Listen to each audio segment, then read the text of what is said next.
everything is lush and overgrown. It didn't even have my eyes. It had pure privacy. And let's see who's coming up in the grain field. Buckwheat's coming up. And the Sea Island red peas are coming up. And I don't see any millet yet, but it's because it looks kind of like grass and the system is evolving. There's just errant stray corn.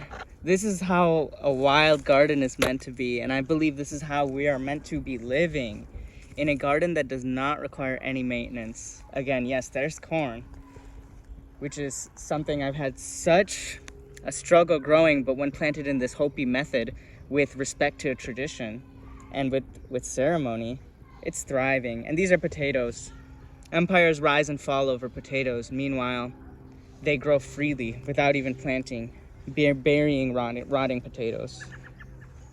And you just have some food security like that. This is a buckwheat cover growing into place.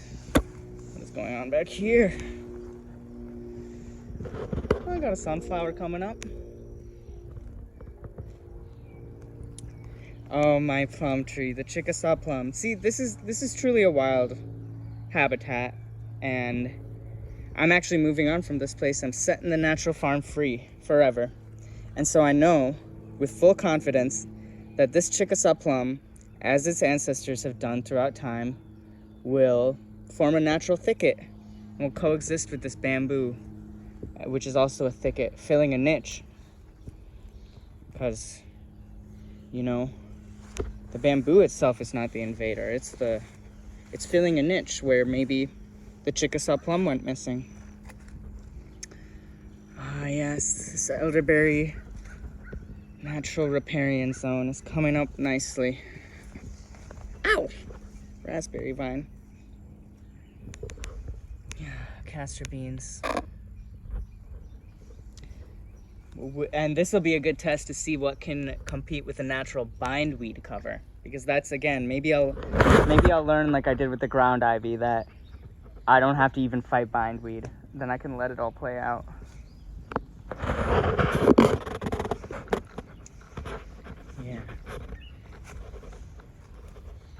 Yeah, look, corn growing in the middle of bindweed. 2 weeks of leaving things alone. And just in general, having this style, using a style of letting nature make the rules, setting up nature to just take care of us, which is how this is all meant to be to begin with. Under my feet, I'm not afraid of walking through garden beds right now. This is the buckwheat and an auroch plant. And underneath this lush cover are perennials that I don't remember, but they're just benefiting and they're gonna be here for years. There's like an apple tree hiding in there, another plum tree. And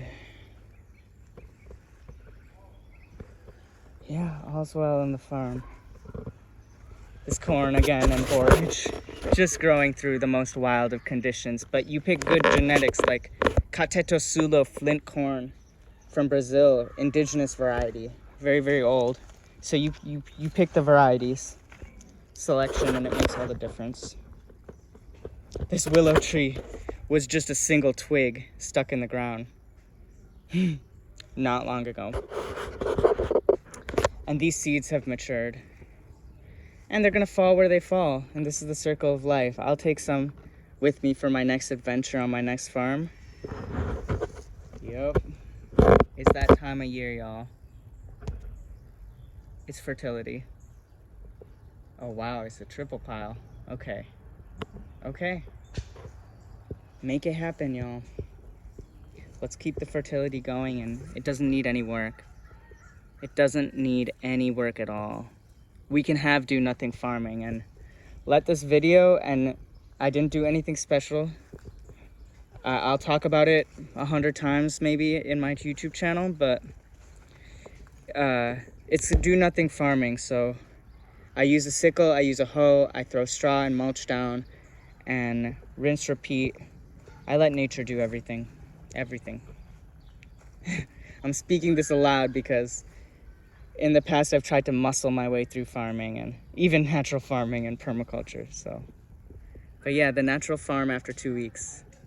It's a lovely, weedy, seedy mess, and it is all connected, an interconnected system. This is the Chesapeake Bay coming back. You know, this is just a small step in what is to come.